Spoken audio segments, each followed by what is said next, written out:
What's good, Bully World? We out here at the New Jersey show. Ran into my man Lynn. I said, man, I finally got to get him on for the interview. We tried in Virginia, but I got him today. Yeah, I'm here, my bad. You know how I get. Sometimes it gets party mode. I shot out in Virginia thinking it was ready to party. I forgot all about you. But I'm here to, whatever you need, bro. You know that. I'm here to support. That's why you called me today. I was like, all right, let me get this out right now. Let's do this right Matter of fact, let's talk about that show. That show, you received the award. Yes, we did. Exciting and fun, and they wanted to pay homage and acknowledgement. He was also one of the gentlemen to make Back to the Bullies a success as he organized and did what he did. That was many years back. So we want to honor this gentleman with an award. And the award says, we would like to honor your achievements as being one of the original pioneers in the American bully world, as well as the original MC for the Back to the Bullies event. Ladies and gentlemen, make a warm welcome and make some noise for Leonard Evans. Come on, Len. You can't hide now, boy. Yeah, make some noise for Leonard Evans. Oh, man. This guy has been quiet for 1 second. 1 second, that's it. He can't be quiet now. It's about to get right. Congratulations, and they want to pay homage and respect. Mr. Len Evans. Big Len. I heard so many great things about you, and it was my honor to give you this microphone as you address these people and do what you do and what you started historically. Man, I thank y'all. You know me. Anybody knows me, you know I'm just chill. Ain't no big deal. Much is great. I usually give this out. I don't know how to receive it, so I usually give it out. But much respect. But you know, where is it at? What's up, everybody in the building? Thank y'all. Much respect, Dave, Sean, all the groups. Everybody came out here. It shows that what everybody started, you guys all love, and that's all we ever asked for. You know what I mean? Much respect. Appreciate it. You feeling it. We appreciate, you know, you, Bully, all you guys going it on. I don't even have to get involved in here no more. So much respect to you guys taking it to the next level, and everybody else out there. You know, much respect, much love. WBA all day, all Bully World. Love y'all, 100%. ABKC all day. Come on, y'all, make some real noise for Leonard Evans. Yes. Was it sort of like a Lifetime Achievement Award? It was more or less for like, that award itself was just for the aspect of the MC side that I brought to the whole bully world. They wanted to recognize that as the first person to really do it, and how I took it to like making it a thing where like Bully the Kid does it, and what's the name does it now? Spielberg. Spielberg does it now and everything like that. So both of them guys took it on. There was many other people in between. I don't want to leave nobody out, but them two are the most that you would say took it on the best way and took it further than what I did with it. And it was an award that David gave me, the ABKC, Sean and everybody, and to recognize that. And you know, I'm thankful. I usually always give the awards out, so it was cool that they gave me awards. So that was a cool thing. I don't ever look for it like that. I just do it for the love of the dogs. But that's what it was more or less about for that whole aspect of the game and everything, the entertainment side of the bully world, you would say. Let's take it back to the early years of the American bully breed. What was it like in the beginning, establishing the breed? It was different. It was different for two reasons. It was a divided that brought us all together because there was a whole big movement of the Blue Dogs, and then going out to the UKC shows and not really, because the Blue Dogs weren't as far as the game dog world, so most of the people were taking them to the UKC world, and then getting separated from that, it brought people together from all over. And then with the aspect of the early days, we had a lot more artists, athletes, everybody involved. I mean, I know a lot of people think it now is, but now you're getting like B-list and C-list actors, where back when we started, we had, you know, A-list actors. You know, you had Big Boy, you had Mario, you had all them guys rocking dogs from us, like Floyd Banks, you know, everybody like that was rolling it and supporting it. NBA players, you know what I mean? You had like, so, you know, Michael Griff, everyone. So at that point, it was brought to a big stage and it came on because we went from just us getting together doing barbecues to instantly we're getting invited to hot import night. We were at the Dub shows running with Miles and all them guys from Dubs, Ashanti Rims and everything. So we were moving all around doing all that different aspects, all in the fact that the artists took us on and blew it up that fast. And went from, hey, these are just blue pits to like, damn, they're making money. It's a lifestyle behind it. These people are traveling the world. They're doing all these different things. We were all over the place. So it blew up bigger in the beginning compared to nowadays. It's more or less established. It's different. But in the beginning, when people always refer back to it, that's why they were saying, hey, I wish I was beginning. It wasn't because we disrespect or we don't think anybody's doing anything better now. Because me, personally, as a whole, the show organization and the breed is better now than it was back then. We were battling inconsistency. We were still trying to make the dog there. We had, like, a lot of the pit bull things. We were still with the backlog with the BSLs. We were the towns against us. The pit bull community was against us. So it was a lot of people against us, even though still some of us still show people. It's like I'm still involved with the game dog still to today. You know what I mean? So it's hard for me when some of the people say that, but I know the feeling on both sides, so I get caught in the middle. But in the beginning, it was a lot more close stuff because we used to all fly out. We used to go sit in Cali for like a week or 2 weeks. We'd be at Cruz's house, Oscar's house, Warren's house, friggin'. Oliver Del Cruz, then we go over and be at Dave's house for like a week, paintballing, doing everything else. So it moved as a big culture compared to now. It's all separate. Everybody wants to be separate now, which I understand it. People want to have cliques and they want to do their things, but the more you separate it, it's harder to get general public involved. Where in the beginning you had everything tight knit, everybody's seen it. They would come to a show. There'd be 3. You only have 2 hotels or 1 hotel listed first. Once it booked up, you would go to another hotel, and that booked up, then another hotel. But they're all in the vicinity. Where now people don't even post hotel infos because nobody even stays there or even books it up. Everybody finds their own things and just stays all over the place. Hey, let me gather you here, gather you there, and nobody moves like that no more. Like there's no more like selling out restaurants where we used to book the whole restaurant because we had 50 people moving at once or 100 people moving at once. Now you might see somebody there, he's sitting a couple tables over, but nobody moves like together or nothing like that. So that's where you get like, it's starting to get divided again, you know what I mean? Do you think it's that way because there's so many shows and it waters down the anticipation of going out to a show? 100%. I mean, it's too many shows in general. I'm avid on that. Like, it's good for having shows, but now it's too many. It's way too many, and now you're washing it out because now people either, like the East Coast, everybody's chasing points. Everybody wants to title dogs and chase points. Out west, everybody wants to barbecue, hang out, and chill. The middle, you get both sides. Some people want the shows, some people want to chill. But the shows in the middle, nobody goes and supports from either coast because they're just mediocre. The coast is outside. There's so many shows, people are picking which shows they want to go because you don't get that cross competition. You don't get people from down south coming up north because there's so many shows before they even have to pass Virginia. Why even go past Virginia? Up north, there's so many shows. Why even go south? So it's just too much. They gotta like start talking to each other, doing different venues and doing more stuff for show weekend. When's the last time you knew a show where somebody had a whole weekend planned besides the Virginia show? But I was about to say besides the Virginia show. Virginia show, and that's where we all got together before. Dave called all of us down there. We were down there months in the winter, all the different groups, got all the people together on the phones. How does it come down in person? I went through Oscar and we were all down there and we were talking. We were like, listen, the main thing with the WBA is we always involve with the old ways, the entertainment. Every show we do, that's why the Cali shows are like that. We usually have the boat cruise or something going on afterwards. Our Cancun show is always on Sunday, so Friday, Saturday, everybody gets to party, have a good time. Same thing with Mexico City. Right now, the Colombia show's happening. We do stuff to make it fun and organized. So our main thing was, listen, Dave, the show has to be full weekend. It's no more just a great show and trophies. Have it where like we're having meet and greets where people are here and there. They had the meet and greet Friday at the ABKC office. They had the Margarita Girl Saturday. It brought people together. So the whole weekend, people wanted to come because we'll be laughing. We're all staying in hotels together, and it was like an old school feeling right there. But you see the difference right there. Look at that shows and look at the shows afterwards. So you can still have a good show, but you just have to make it worthwhile. You have to tell people like, listen, back your whole weekend. Like, let's make it more than just the shows. Like, have something for dinner. Have something. You don't have to have like a rent a hall or do anything else. Just set it up. People, with the number of people we have, people will be happy to have people come there. They'll be like, okay, you want to bring all your people there? We'll do a deal and just have it organized so somebody can go to one location.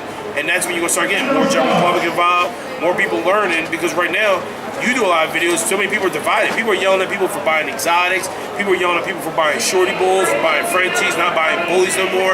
When can you blame them? Because they're just meeting people at random. So how can you really blame these new people getting involved?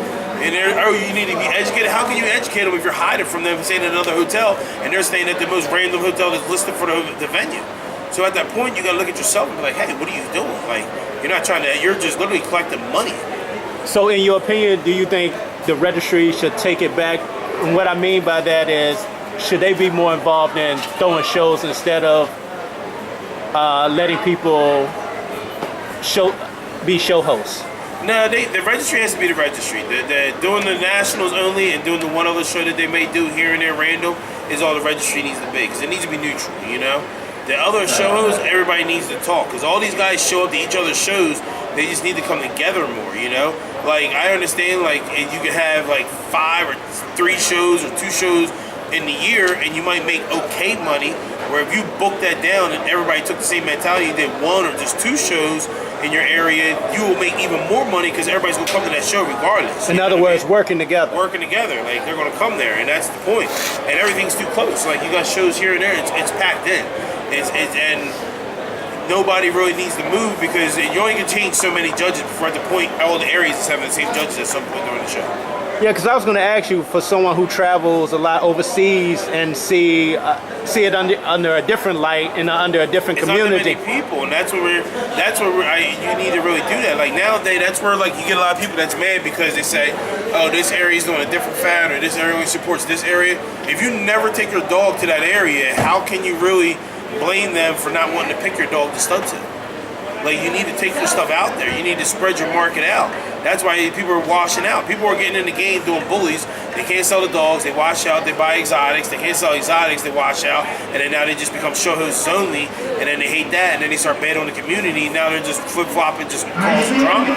Well, at the end of the day, you never even did the beginning math. You didn't invest in yourself. You know what I mean? You didn't invest in your kennel. You didn't do the math. You didn't travel. And then you have to travel beyond the East Coast. If you're going from here to Atlanta, you're seeing the same competition over and over. If you don't go over to Texas or Cali, you're not even like expanding your dog out. To me, your dog shouldn't even be a champ if you don't even go that far. You should have to go to other areas to really competition out. If you didn't leave your area, you're fighting against the same dogs and you just won by time only is what we call it. They're called time titles, not really earned titles, because you go right after it and get it. If you look at how many times you entered the ring to how many times you won, the ratio is not like you should hold that crown. It's a different value. Now, if you took that dog and you lost over in Cali and different areas, you can still hold your head up like, hey, listen, I traveled to the other side of the country. You know what I mean? I got that reserve there or here, or at one here and there, where everybody else is just staying locally. Some of these people don't even live in 2-3 state in the middle, you know? Like, and then they wonder, like, hey, my dog's a champ, why don't I get no studs? This is that. You become a hater. Like, no, you didn't do nothing to invest in your dog. You didn't do no advertisement. You didn't travel with him. So you gave your own dog no chance to sign in his own life. So at that point, it's a shame on yourself and the dog. Like, you have to do that. And it costs a lot of money, but if you want to make the money, you have to do that. You know what I mean? And it's only going to help you in the value, because now you see your dog, their same area is getting the same watch. Every area is getting the same watch.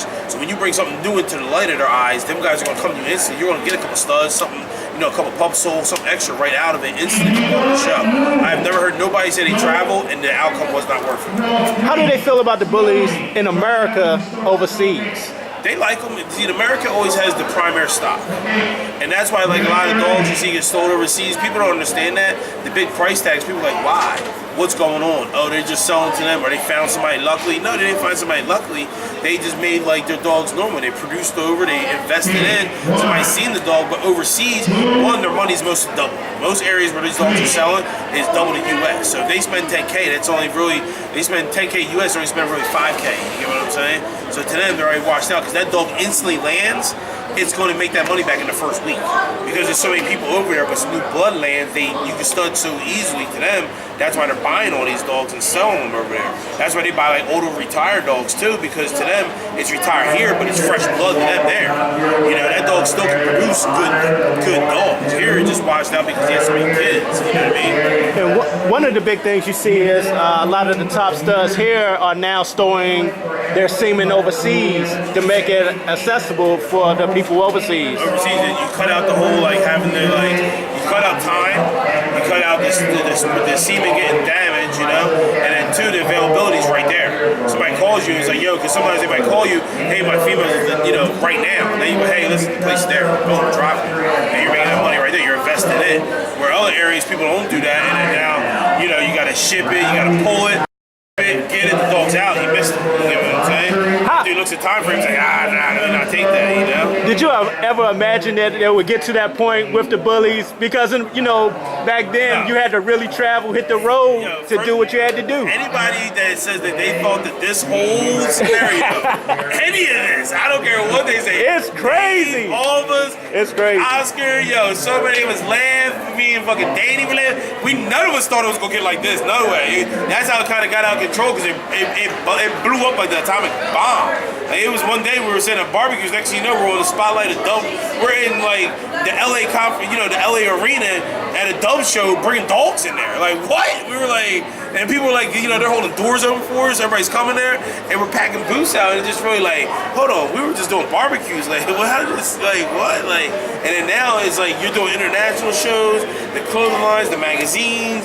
You know, people were like posting all over the world. Dogs are selling for record-breaking numbers. You got dogs selling for like horse value numbers, you know?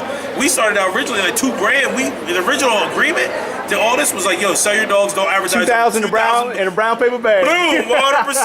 That's all it was, and that's where we ran with it. Now it's like, what? That's like a bad dog and stuff like that. So it's crazy, but I mean, it's good to see that something that we did came this far, and like people like you and everybody else paid respect to everyone. And you know, I still don't look at myself as being anything different than like you or anybody else, and that's why I just still show up. I still hang out with everybody. I still go to people's yards like it's still the time because I still get excited to see dogs in production. You know what I mean? Like I see what people do with my stuff. I get to see what people do with other people's stuff, how they mix it, and then it pushes me harder. Like wow, this next generation, they're on it. Like let me go harder because now people are back to conditioning their dogs. They're getting treadmills back out. They're on eating programs. They're really working with their dogs. So now they're better in the ring. You're seeing dogs in the rings that look in shape. Where before you were just seeing like a couple and then you see a bunch of alright dogs. Where now you're seeing, hey, that dog might not be as thick, but look, he's conditioned. You know what I mean? So people are working with their dogs. People are paying professional handlers. That was never before. You know what I mean? Before it was like, this guy knows how to show. Yo, can you show my dog? Like, so it's a big market. It's a good thing. But internationally, it's way huger than it is right now here. I hate to say it, but the States, it's just, a lot of the shows are falling off. For international, you're still getting 1,000+ shows. You're getting 2,000, 3,000, you know? Where here, it's hard to even pull 1,000 people's show. It's really hard, you know? Is that a fear that it'll die off in the States? No, I think, it's like anything else. It's got to hit the low, and then it'll bounce right back up. You know, you're going to have people that survive out, because you got a lot of people right now that do it that are not there for the survival aspect of it. So they're going to fall off. You got other people that have other things going on, and they just do it as like truly for the breed, and they'll survive it out. So at that point, it's going to get better. Because you see it, and sometimes it's like a revolving door. You'll see, I always see new people coming in. Some will go out. You'll still have some that's been there since the beginning, but it's almost like a revolving door. Yeah, you'll see them. Like some people, you'll see them all of a sudden come out and they'll have a bunch of new dogs. Then all of a sudden, you'll see a post say, "Hey, I'm just getting rid of my dogs." Like, you know, they're hosting a show, or doing merchandise, or videoing, or whatever they may be doing, or something like that, making equipment or anything. Like, and then they move on to the next thing and the next thing. So they're chasing the money. We got other people that still they made no money. They're selling breed dogs and selling for $500 because they still love the love of it. You know what I mean? If the world ended, all you can do is breed dogs and make the money back. Most of us still would do it because we're chasing and looking at what we can do as far as genetically wise. So a lot of people are not like that. So that's where you can survive on the finish, you know? Now, just taking it back a little bit, we want to find out, how did you get your first emceeing gig doing this? Well, I've always been involved with the nightlife in Philadelphia and Atlantic City with my family, so we always did like a bunch of the club stuff and everything like that. So it was no big deal for me to pick up the mic because we're doing concerts, we're doing like parties, hosting, a lot of the stuff on the shorelines, contests and everything. So being on the mic was no big deal thing. So when it instantly came to the dog shows, we had to start calling numbers out, organized. I just picked the microphone up and started, bringing people around. Then the Virginia show is when it really went down because at that point we were organizing and I'm, yelling out the dancers we had going on, the shows, the different awards we gave out, the performances with, Pitbull, Paul Wall and all them other guys. So, and then from there it just excelled. Everybody wanted that, and then it became an organizing thing. And then from there, I was like, okay, it got to go further than just yelling at people, quizzing them. And then by that time, we had supplies. So now we're starting giving stuff out. The best way for merchants to have is to give stuff out. Like, yo, here goes t-shirts, here goes, hats, here goes calendars, whatever it could be, and we were throwing all that stuff out. So that's how it grew, and it went bigger from there, you know what I mean? So at that point, we started getting on, and then Billy the Kid came on, and then he wanted to start doing it. Memo, he was doing it back in the day when I used to do it. Memo used to come in there, and it was all of us. And then when me and Bully came on, then it became a radio station and everything else, and then it blew up bigger. Now, with the way the technology is, now you got like, live feed and Spillboard is taking it to a whole nother level with all that live broadcast he does. I mean, big ups to him. Like, he came up to me and was like, yo, Rip, this is that. I said, bro, more to you. Like, you took what I did, like, it took it even further, Like, big ups to you to even keeping that going, you know what I mean? Like, I praise everybody. Like, there's no jealousy in there. If you're that, you don't want to see anything succeed. So to me, it's like, no, let's make it succeed. I want to see more people do it. I'd rather, like, more people get involved with that because that gets the crowd involved. You see now, some of these shows you don't have that, and people are leaving the rings. People leave the rings, and then now you got a dog that should be getting clapped at because you got no attention of pulling the people there. That's what usually happens. We used to do it at marked points.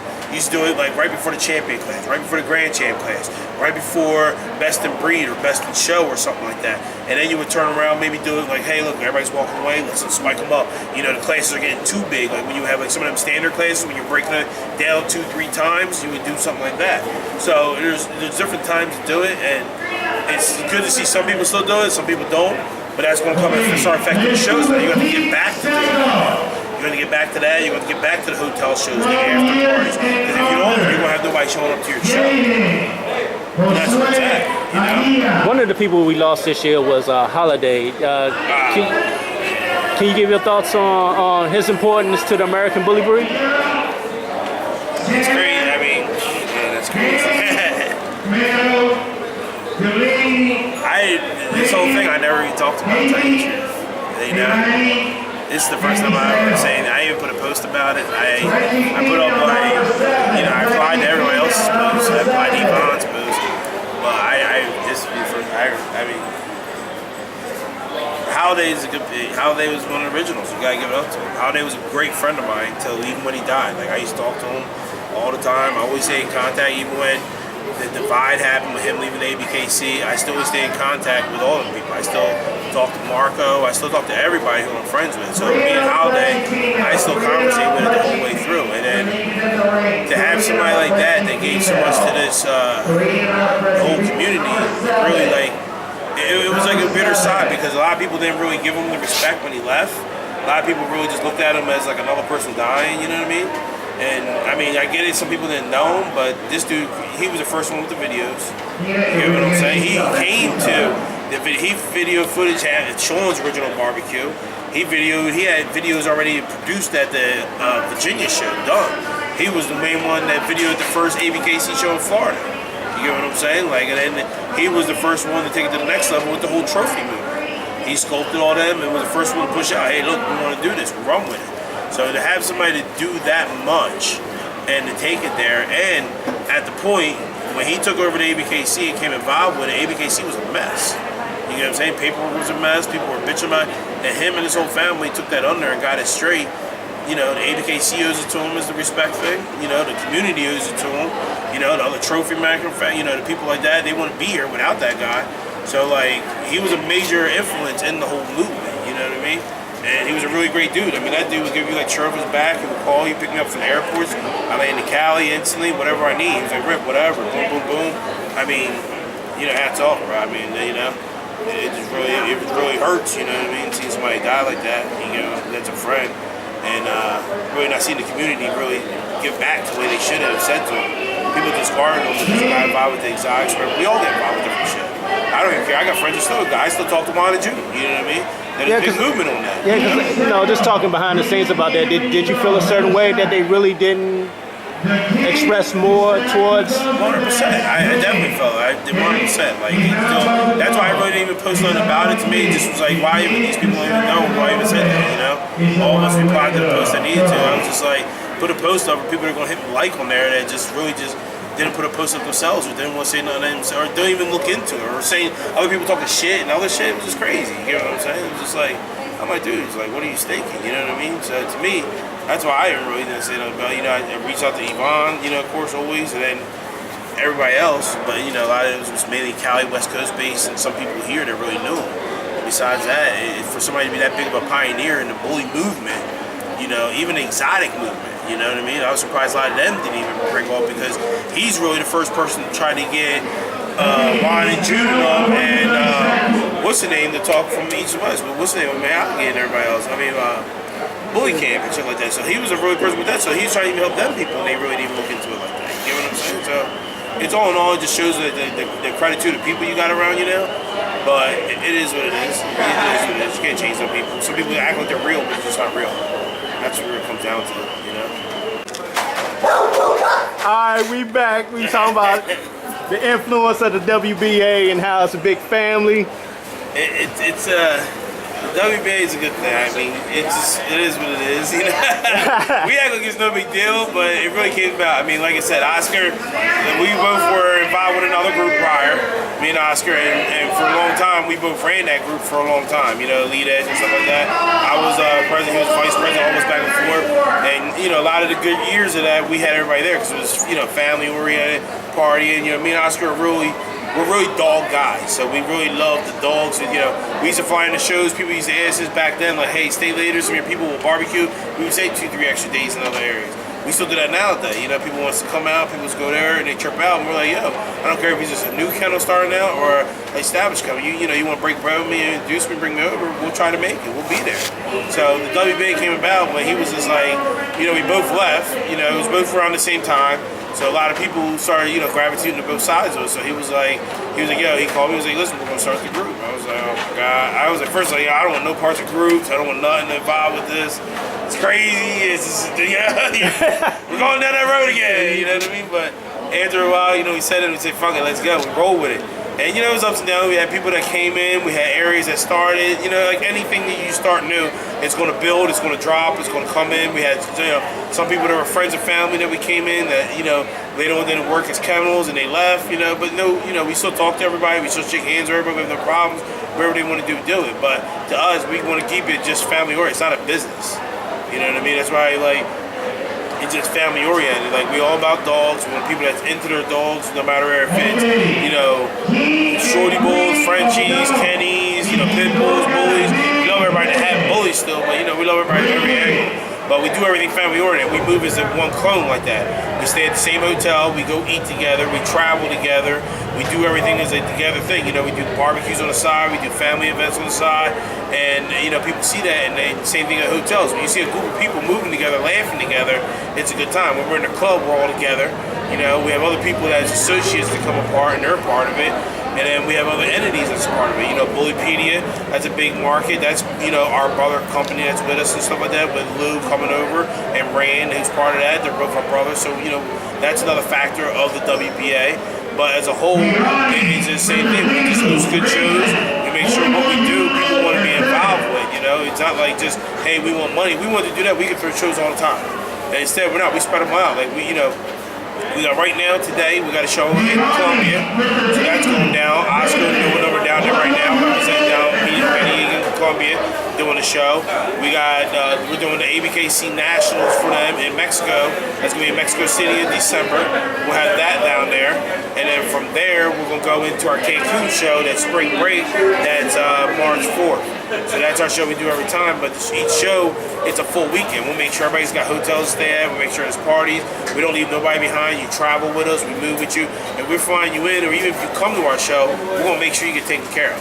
You're going to move with us, we'll not leave you behind. You're not going to be like, "Oh, I was at the hotel." No, if you came in and didn't hit us up, that's not your fault. Yeah, I heard that. If you want to stay to the side, it's your fault. But there's no way that somebody says, "Listen, I came to a WA show and I did not have a good time." Yeah. We just don't believe in it. We go to other people's shows and they be hitting us up like, "Yo, line up the after party show, let people roll with y'all." And we do it, because that's what we just do.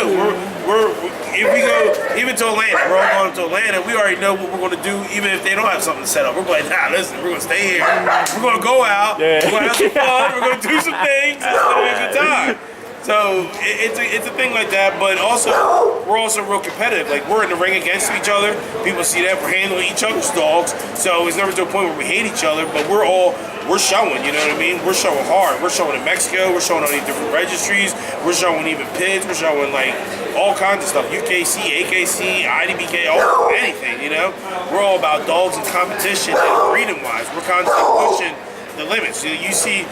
A lot of other people don't breed together. We still breed within our group. You know, everybody's pushing each other. Hey, use this dog, that dog, and you see a lot of that going on. And that's what makes it look like, you know, we're spreading it as thinking it's a business, but it's no. We're just family, and we're just looking together. We're all working together. We see dogs.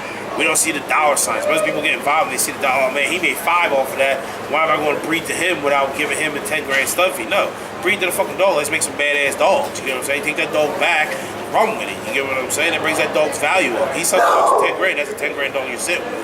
Boom, you know what I mean? We think that way, but everybody else is like, nah, I want that 10 grand. You can't think that way, you know? And you gotta think these people are your family. You can't go and sit down with somebody, break bread with them, and then turn around and rip them off. Yeah. It don't work that way. And that's why you see it keeps growing. It's not getting smaller, it's growing worldwide so big right now. We're the biggest group right now, and we have the most less drama. There's no drama anywhere. You see all these different groups getting arguments, see everybody else, you see no WBA drama nowhere. You know what I mean?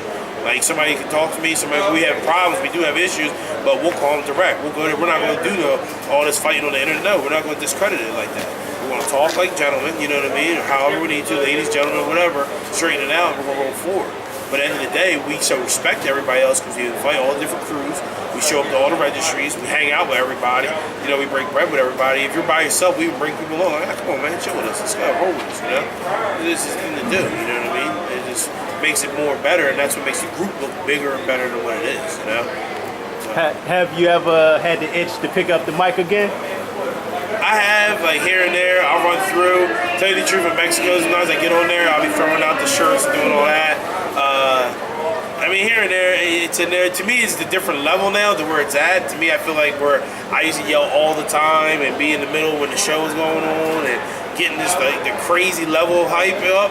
That was good, but just how organized the show is and professional, it would have to be cut up a different way. But if we really needed to be, I would do it. I would get involved. It's a problem. I would do it. You know what I mean? Now, let me ask you before we wrap it up, man. What's going on as far as the breeding side? The breeding side's going crazy. Right now, I'm amping up 2 different things, the bullies and stuff like that. Me and Oscar always been breeding back and forth, and we have a lot of dogs mixed and everything like that. But besides all that, I've been bringing a lot of his dogs back over that had never been on the East Coast for people to use to get that going. And I've been also furthering a lot more of the low Lycan blood, like the Hannibal stuff and everything else, bringing that out. I'm working with Ty Loom, you know, Ty are good friends, so Ty's got a couple females coming my way from some of his breedings. I got me and Rob is linking up from Rob Lee with the bus. We got a bus female coming away. We're going to pick that up. So a lot of different stuff. Even Jamie told me she wants me to grab a shorty bull from her. So it's rare. I don't have no other breeds. Wow. My yard is rich, so for me to put a shorty bull in there is crazy. But Jamie wants to, so I'm gonna put a Jamie. You know, me and Jamie Sweet are great friends. So she wants me to have one of her, you know, what she created as a breed in my yard. I have respect for it, so I'll get it. You know what I mean? Of course, it got to be off of Skids because that's my boy. You know what I mean? I love that dude. I like freaks and stuff like that. But I think he about the size of that Eagles. Little container. That's what I mean. He's small. But to me, anything else in my yard is mainly like game dog pits and then bullies. So to have that on there is crazy. And of course, I'm doing a little bit more with the game dog movement. You know, I missed that side of it because I pushed it away for the bully movement for so long to develop this. But to me, that was my heart was always at. That's where I started as a teenager with the ABBA. So I'm gonna amp that back up personally myself. Yeah, doing a lot more of that. But also, with our out of country shows, we do that there. The Mexico shows, everything else still has that performance dog conference package there. You know, the treadmill, the jump, and everything else. So to me, I still need that side of my life as far as a breeder. So I'm bringing that back up personally as a kennel. But that's really about it, man. It's them 2 things. And rolling with, you know, pushing the next level of bullies out there. I really get excited because the level of where the bullies are at right now, the consistency got me excited, to tell you the truth, you know what I mean? So, you never know, I might step in the ring again. It's up in the air. Now that I don't MC, it's kind of like fair game. Before when I was MCing, I kind of stepped away because it was like unfair. It feels like the favoritism. But now that I'm not in there, hey, you know, hey. Now for the Nationals, y'all got a ringside booth or what, man? Of course, Nationals will do it up. We got Chicago. We got a ringside booth. We'll have everybody out there back and forth. Of course, you know, we'll have Mufasa out there. Everybody wants to know if he'll be there. Mufasa will be there. Mufasa's going to be in Atlanta too. So we'll have him out in Atlanta. That's a good thing. A lot of people didn't know about that. So Mufasa will be in Atlanta. So we'll have him down there along with a lot of East Coast dogs and everything else. We will have, of course, a big booth in Atlanta, in Nationals always. It'll be a good time. I can't tell you all the dogs that's going to be there because then why would you come to the booth? But we're going to have a big 50-footer. We'll surprise people with some stuff. Oh, that's what's up, man. I really appreciate your time on Bully Talk with Zeb Pits, man. Always, anytime, man. I'm sorry it took so long. You know, big ups to the stuff you do. Keep doing what you do. It's a big movement, educating these people, giving them the backside and, you know, hearing the truth. So big ups to you, brother. You always representing hard. You know man, I appreciate it, big dog. Definitely, man. That's Leonard Lycan Kennels. I'm out. I'm out.